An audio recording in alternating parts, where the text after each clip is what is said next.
Para você que gosta de circuitos de alta frequência, esse projeto vai atender muito bem, que é um amplificador de 300 MHz. Vamos ver a análise prática, fazer a resposta em frequência, verificar o seu ganho e, é claro, entender o circuito na aula de hoje. Acesse toroid.com.br, invista em transformadores toroidais e indutores sob medida para o seu projeto e, se quer componentes, tem a Tiger Comp, a loja fera, tigercomp.com.br. Tem o cupom WRKIDS para você obter desconto lá na Tiger. Eu sou Wagner Rambo, essa aqui é mais uma clássica de sexta no canal. Estão prontos para mais uma legendária? Let's get started!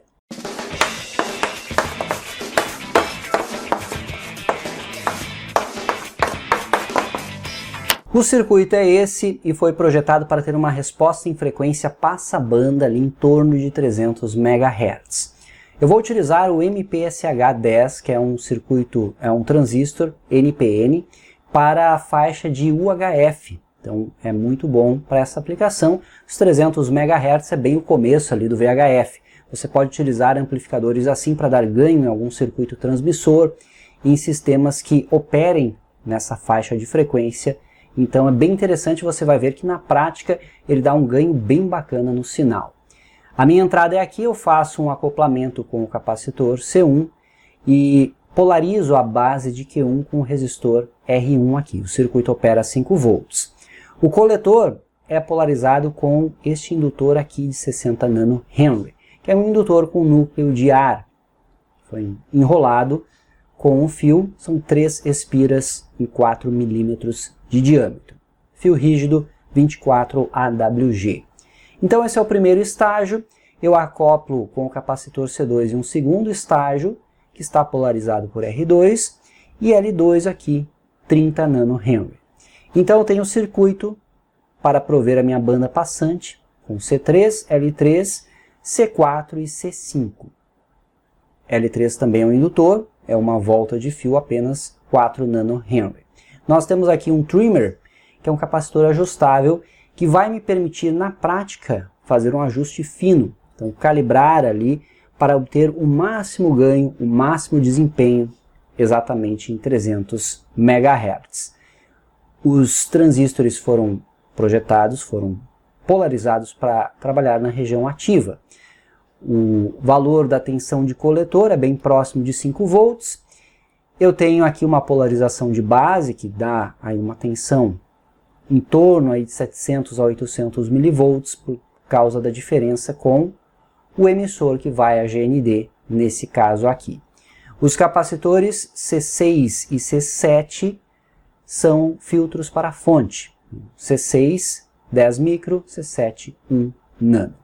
E aí esse circuito você precisa construir em uma placa de circuito impresso ou mesmo em uma placa ilhada, uma placa universal, porque ele opera em uma frequência bem elevada, então é importante que você faça a construção dessa forma.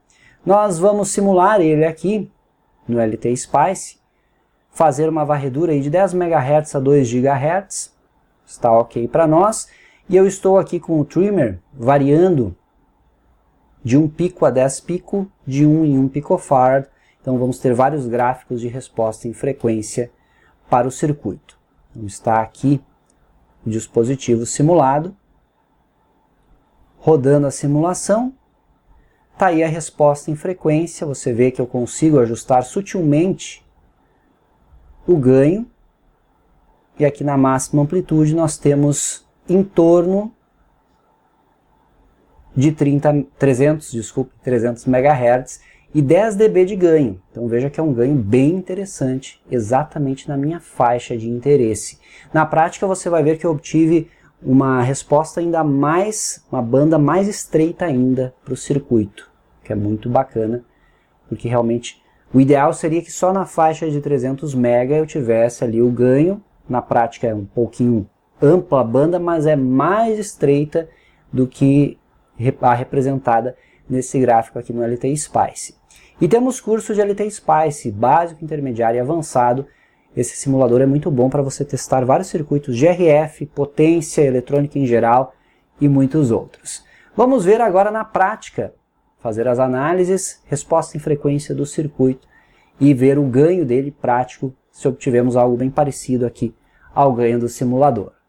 Vamos nessa. Circuito prático está aqui, conectores SMA para entrada e para saída, o MPSH10, os dois dispositivos aqui, os indutores, como você vê, e os demais componentes do circuito. Aqui está o trimmer para fazermos um ajuste fino do nosso amplificador aqui de 300 MHz.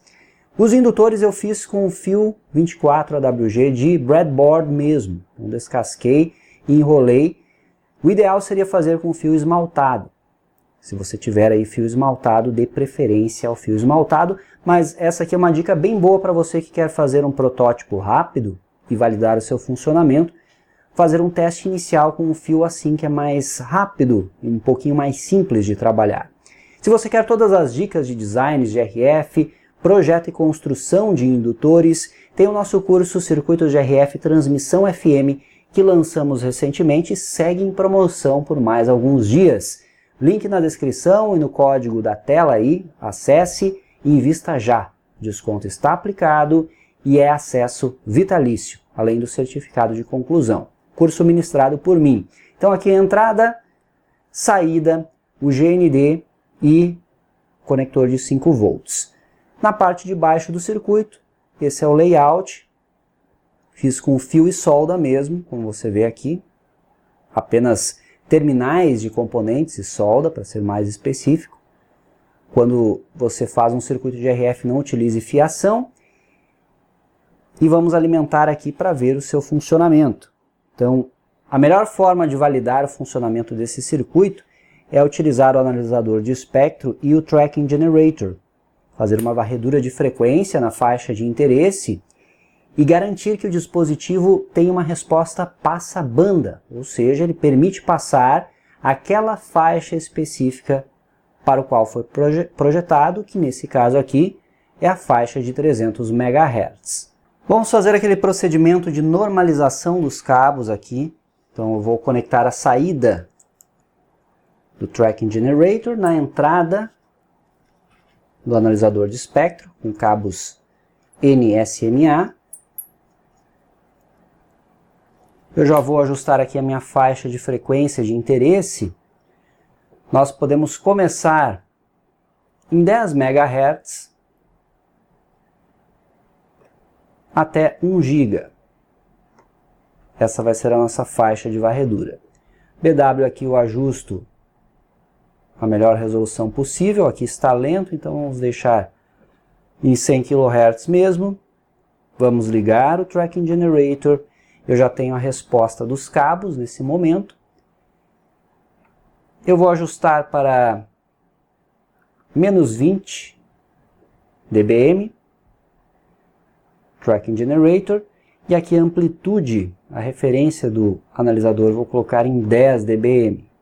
Agora vamos fazer a normalização dos cabos. Normalizados. Agora nós ligamos o amplificador no sistema. Para isso eu removo aqui a minha emenda e vamos conectar o amplificador. Ele já está ligado, alimentado com 5 volts, então vamos aplicar o sinal do Tracking Generator aqui, nosso gerador de varredura, e verificar a saída do dispositivo com o analisador de espectro.